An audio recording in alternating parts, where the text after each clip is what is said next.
সোদপুর ঘোলায় আবাসন তৈরির নামে কোটি কোটি টাকা প্রতারণার অভিযোগ ব্যবসায়ীর বিরুদ্ধে। ব্যবসায়ীর নামে ঘোলা থানায় অভিযোগ দায়ের।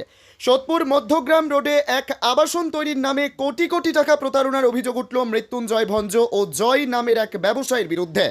এই ব্যবসায়ীর সঙ্গে আরও 4 জন ব্যক্তি আবাসন করার জন্য টাকা লগ্নি করে।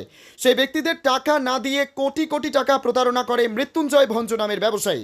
অভিযুক্ত ব্যবসায়ীর নামে ঘোলা থানায় অভিযোগ দায়ের করা হয়েছে। ঘটনার পর থেকে বেপাত্তা অভিযুক্ত ব্যবসায়ী। আমরা কয়েক কোটি টাকার প্রতারণার শিকার হয়েছি। প্রথমে আমি মোহাম্মদ আকবর আলী এবং আমার আরও 5 জন পার্টনার মিলে আমরা একটা ফ্ল্যাট করি মধ্যমগ্রাম, সোদপুর মধ্যমগ্রাম রোডের উপর। ফ্ল্যাটের নাম হচ্ছে রবি মোল্লার। ওখানে 5 জন পার্টনার মিলে যে ব্যবসাটা শুরু করি, সেখানে জমিটা যখন নেওয়া হয় তখন 5 জনের একটা পার্টনারশিপ ডিড এগ্রিমেন্ট করা হয়। কিন্তু এবারে যখন মৃত্যুঞ্জয় ভঞ্জ চৌধুরী বলে যে আমাদের যে পার্টনার, উনি বললেন যে যদি 5 জন পার্টনারশিপে আমরা একটা ব্যবসাটা করি তাহলে জমিটা আমাদের দেবে না মালিক। তার কারণ হচ্ছে ওই পাশেই ওরা মধ্যমগ্রামে আরও 5 জন পার্টনার ভিতরে একটা ফ্ল্যাট নির্মাণ করছিল। সেটা ঝামেলা হওয়ার কারণে সেই ফ্ল্যাট এখনও অক্ষত এভাবে পড়ে আছে ভগ্ন অবস্থায়, সেই কাজ শেষ করতে পারেনি। সেই সব ঝামেলার কারণে ল্যান্ডলর্ড পার্টনারশিপে দিতে যায়নি কাজটা। তখন আমরা 5 জন মিলে সিদ্ধান্ত নিয়ে আমাদের দাদা হিসাবে যারা আমরা সম্মান করি, রতন চক্রবর্তী, উনি বললেন ঠিক আছে এটা তাহলে জয়ের নামেই করা হোক।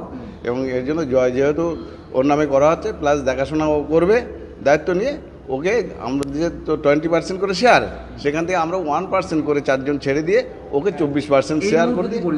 এই মুহূর্তে যে পরিস্থিতি, ফ্ল্যাট শেষের পথে, বর্তমানে বিক্রির বাট্টাও কমপ্লিট। যেহেতু ওর নামে রেজিস্ট্রেশন পাওয়ারটা ছিল, সেই জায়গায় দাঁড়িয়ে ও আমাদেরকে কিছু না জানিয়ে, কোনো হিসাব নিকাশ না দিয়ে ম্যাক্সিমাম ফ্ল্যাট বিক্রি করে দিয়েছে। এবং সেখান থেকে কিছু কিছু পরিমাণ ক্যাশ নিয়ে চেকে পেমেন্ট হয়েছে, প্লাস ম্যাক্সিমাম ল্যান্ড যেসব বিক্রি হয়েছে ফ্ল্যাটগুলো, সেখান থেকে ম্যাক্সিমাম ক্যাশ টাকা নিয়েছে। ক্যাশ টাকা নিয়ে ও আমাদের কোনো হিসাব নিকাশ দিচ্ছে না। আমরা যখন কয়েক কোটি টাকা ম্যাক্সিমাম ওর কাছে এখনও পর্যন্ত ফ্ল্যাটের কস্ট বাদ দিয়ে 6 থেকে 7 কোটি টাকা আছে। আপনারা কি চাইছেন? আমরা চাইছি এক্ষুনি ও আমাদেরকে হিসাব দিক, হিসাব দিয়ে আমাদের টাকা বুঝিয়ে দিক। পার্টনারশিপ অবশ্যই দিচ্ছে, অবশ্যই হুমকি দিচ্ছে এবং বলছে আমি দেবো না, তোমরা যা পারার করে নাও। প্লাস তোমরা যেহেতু কোর্টে গেছে, কেস তুলে নাও, তারপরে আমি হিসাব দেবো। তা আগে কেস যদি হিসাব যদি না দেয় তাহলে ও টাকা দেবে না। হিসাব কেসটা আগে তুলতে হবে। তা কেউ কেস আগে তুলবে? আপনার নাম? আমার নাম মোহাম্মদ আকবর আলী। অভিযুক্ত কিছু না, এটা হলো যে ও যে চিটিংবাজি করেছে। আমরা 5 জন পার্টনার, ওর নাম হলো মৃত্যুঞ্জয় ভঞ্জ চৌধুরী, ডাক নাম জয়। আর আমরা 4 জন পার্টনার আছি, আকবরদা, আমি রতন চক্রবর্তী, বাপিলাল চক্রবর্তী, আর একজন সোমেন মিত্র। আমরা 5 জন পার্টনারে মিলে একটা বিল্ডিংয়ে 2.5 কোটি টাকা আমরা 4 জন ইনভেস্ট করেছি। বাকি ও টাকা পয়সা না দেওয়ার মতো অবস্থা ছিল না। এই 2.5 কোটি টাকার মধ্যে ও এখন গিয়ে আমাদেরকে যেহেতু কাজ করবে, তার জন্য ওকে 5 জনে 20% করে দেওয়া ছিল। ও কাজ করবে ঠিক আছে, আমরা 1% করে ছেড়ে দিয়েছি। তার 24%, আমরা 19% করে 4 জনে 76%। তো 22 সাল থেকে কাজটা চালু করেছে। কাজটা এখন শেষের পথে। তারপরে কাজ শেষের পরে এখন সে বিক্রিবাট্টা করে 12 কোটি টাকার মতো তুলে ফেলেছে।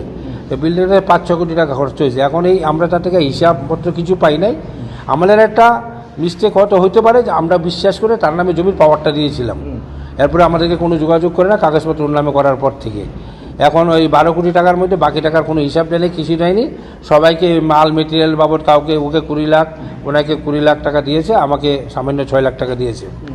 তা আমরা এই যে 2.5 কোটি টাকা ইনভেস্ট করেছি, প্লাস লভ্যাংশের যে অংশটা, সেটাও আমাদেরকে কিছু এখন হিসাবও দিচ্ছে না। আপনি কি প্রতারণার শিকার? আর প্রতারণা এটা কোনো প্রতারণা কি, আমাদেরকে প্রতারণাও করেছে এবং মেন্টাল টর্চার করছে। মেন্টাল টর্চার বলতে ও টাকা পয়সা আমাদেরকে কিছু দিচ্ছে না। এখন আমরা এই জায়গাটার জন্য আইনের শরণাপন্ন হয়ে আমি ইনজাংশন, বারাসাত ডিস্ট্রিক্ট জাজ থেকে ইনজাংশন করেছি, করে যে আরবিট্রেটর হবে। এখন এই করে ও এই বাকি 3 জনের নামে কেবিয়েট করেছে। এখন যা পরিস্থিতি হয়েছে, তাকে আমাদের যদি টাকা পয়সা না পায়, আমাদের ফিনান্সিয়ালের অবস্থা খুবই খারাপ হবে। খুব কষ্টের টাকা ইনভেস্ট করেছে, আর 4 জনে 60 লাখ টাকা করে। এই টাকাটা কী করে রিকভারি করা যাবে, তার জন্য আমরা একটু সবার শরণাপন্ন হচ্ছি। বলছি, এই যে আপনারা যখন টাকা চাইতে যাচ্ছেন, আপনারা কি হুমকির মুখে পড়ছেন? হুমকির মুখে পড়ছে। কিছু সমাজবিরোধী টাকা সরাচ্ছে, সেই সমাজবিরোধী টাকা আমাদেরকে ডাইরেক্ট কিছু বলছে না, কিন্তু ও আনাগোনা করছে। বিল্ডিংয়ের ভিতরে ওরা আনাগোনা করছে। সিসি ক্যামেরার ফুটেজ আছে, দেখলে বুঝতে পারবেন। আমরা যখন এই বিল্ডিংয়ে ঢুকি, তখনই ওরা বেরিয়ে যায় বা এই কিছু করে, কিন্তু ওরা বিল্ডিংয়ে থাকে কিছু সমাজ বিরোধী। আপনারা কি চাইছেন? আমরা চাইছি আমাদের টাকাটা ন্যায্য, আমাদের শেয়ারটা বুঝে দিবে, আমরা শেয়ারটা বুঝিয়ে দিলে আমাদের কোনো ব্যাপার না। এবং ওর মিসেসকে নিয়ে, ওর ছেলেকে নিয়ে এখন ওখানে বসিয়ে রাখছে, এবং এই টাকা দিয়ে আমাদের কোনো প্রবলেম ছিল না, টাকা হিসাব দিয়ে দিয়ে নিয়ে নেবো। এখন এই টাকা দিয়ে সে কৃষ্ণনগরে, এই কল্যাণী রোডে এবং এই বুধাই বাটপাড়াতেও জমি কিনছে এবং ওর মিসেসের নামে কিনছে। সেইগুলো আমরা ট্যাগ করবো, ভবিষ্যতে ছাড়বো না এগুলো। আমাদের যেটা আমাদের টাকা, ওই ইনকাম ট্যাক্সে তো শো করতে হবে টাকাগুলি। ওর ভবিষ্যতে একটা বড় চিটিংবাজি করছে, আমাদের প্রতারণা করে ওটা নিজস্ব নামে প্রপার্টি কিনে আরম্ভ করছে। আপনার নাম? আমার নাম রতন চক্রবর্তী। তোমার আমার সকলেরই একটাই পছন্দ, মাদার্স চয়েস। ঘরে সুগন্ধি ভাত, প্রতিদিনের রান্নায় নিখুঁত স্বাদ, চাই উন্নত মানের চাল। তাহলে আর দেরি কেন? আজই যোগাযোগ করুন ধনরাজ অ্যাগ্রো ইন্ডাস্ট্রিজ প্রাইভেট লিমিটেডে। আমরা আনি আপনার টেবিলে খাঁটি ও মানসম্মত চাল মাদার্স চয়েস নামে। একবার ব্যবহার করুন, আর ফিরে তাকাতে হবে না। বিশ্বাসে গড়া গুণগত মানে সেরা মাদার্স চয়েস। মা যেমন চান, চাল তেমনই। যোগাযোগের জন্য এখনই কল করুন 8509752023 এই নম্বরে। মাদার্স চয়েস শুধুই সেরা নয়, সবার প্রথম পছন্দ।